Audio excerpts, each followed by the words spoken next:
皆さん、こんばんは。明治牛乳の松代商店と言います。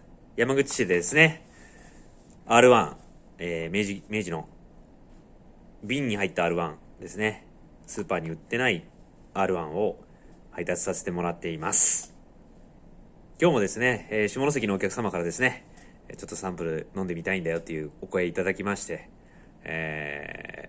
ありがとうございます。